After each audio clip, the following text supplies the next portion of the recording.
Once upon a time, there was a king named Adama. He wore a shining crown and ruled over a great nation. But deep inside, King Adama was not happy.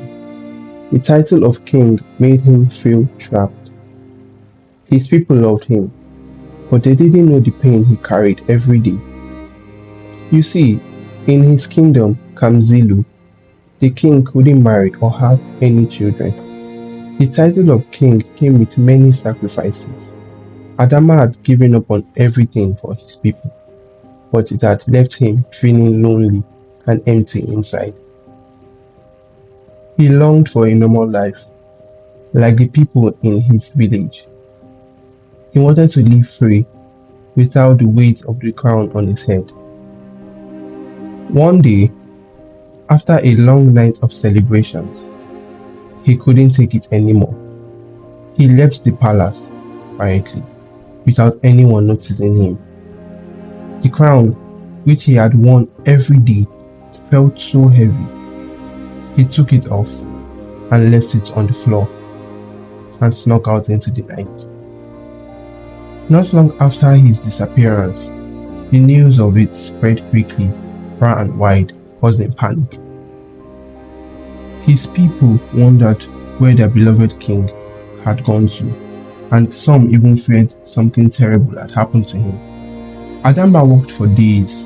He didn't care where he was going. He didn't want to be king anymore. He was hungry, weak, and tired.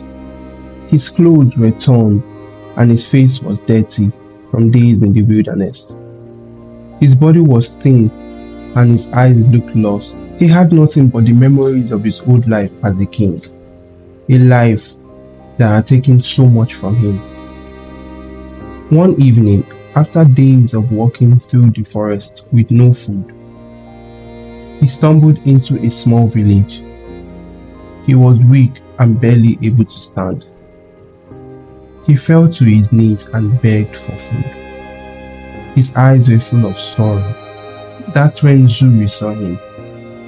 Zuri had always been kind, and when he saw the man begging on the street, something about him seemed familiar.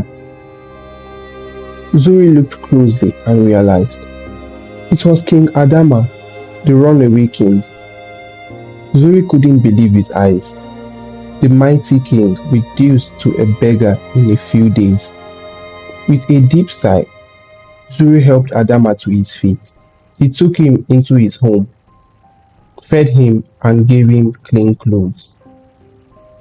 For the first time in days, Adama felt a little warmth in his heart. Zuri was kind to him, and for the first time in a long time, Zuri didn't feel alone. Over the next few months, Adama helped Zuri on his farm. He learned how to plant and harvest, how to live simply and happily. One day, Adama saw a beautiful woman named Kagila. He immediately fell in love, and as soon as she saw Adama as well, she knew they were meant to be, and that's how they got together. They spent some time taking strolls and walking, talking about their lives and their struggles to each other. Eventually, they made love to each other and bare a daughter named Mire. His life was finally wonderful, having everything he wanted. But sometimes, in the quiet moments, Adama would stare into the distance and miss his old life. He missed the power, the people, and yes, even the pain of being a king. One day, while Adama was walking on the field, Adama saw Zuri coming towards him. Adama's wife also, and Mire in her arms. They were laughing and smiling, walking towards him. Zuri told Adama to stop walking for the day and they would celebrate. They would all drink together and enjoy the evening. They went back to Zuri's house and the wine was poured by Zuri. They laughed and talked for some time, but slowly the drink made them all dizzy. One by one, they fell asleep. unaware that Zoe had spiked their drinks. Hours later, Adama woke up, confused. He rubbed his eyes and looked around. The night was dark, and they were no longer in Zoe's home. They were in the forest. Adama stood up quickly. He saw three men standing in front of him. They were big, strong men. Adama recognized them right away. They were part of his personal guard. The men looked angry and Adama was so scared. "Adama," one of them said, his voice cold. "So this is where you've been hiding all this time. Do you know what your living has caused? Your kingdom became vulnerable and was invaded. The glorious Kamzilu has fallen into the arms of our enemies. They attacked us. Our families were taken. Many of our people were killed. Here for revenge." Adama's heart sank. His knees buckled beneath him as the pain of the realization of the consequences of his actions hit him like a storm. They held Kagila and Mire in their grasp as they shouted and screamed and cried. He begged them to stop. "Please, don't hurt them. Please, let my Kangila and my Mire go." But the men only grew angrier. "You left us. You left everyone. You thought running away would bring you happiness. But look at what you've done." They grabbed Adama and began to beat him up. The same people who swore to protect and give their lives up for him.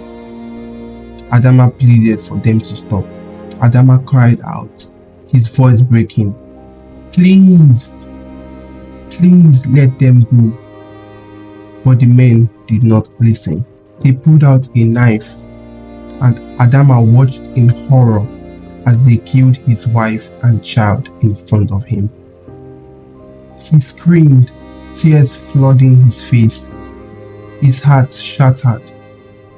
And Zuri, his own friend, stood there, silent, watching. Zuri had betrayed them. He had done this for money, for his own happiness. He wanted what Adama had, and now he would pay the price. Zuri tried to run, but the guards caught up to him, and he was killed without a word as well. The guards killed themselves as well. Adama could only cry and scream. Hours passed, and he felt nothing but pain. The world seemed too close in on him. Adama's heart was broken. He couldn't bear to watch anymore. He couldn't live with the weight of what had just happened. Adama climbed to the edge of a cliff. He looked at the sky one more time and looked back, the wind brushing against his face. He couldn't go on. He couldn't live in a world where everything he had loved had been taken away from him. With a final heart-wrenching cry, he jumped. The kingdom which he had once ruled, the life which he had once known, all seemed like a dream that had ended too soon. He fell to the floor and died. This story of King Adama teaches us that sometimes the things we run from only follow us. We cannot escape the consequences of our choices, and running away doesn't always lead to happiness. In the end, the search for freedom can cost us more than we ever could imagine.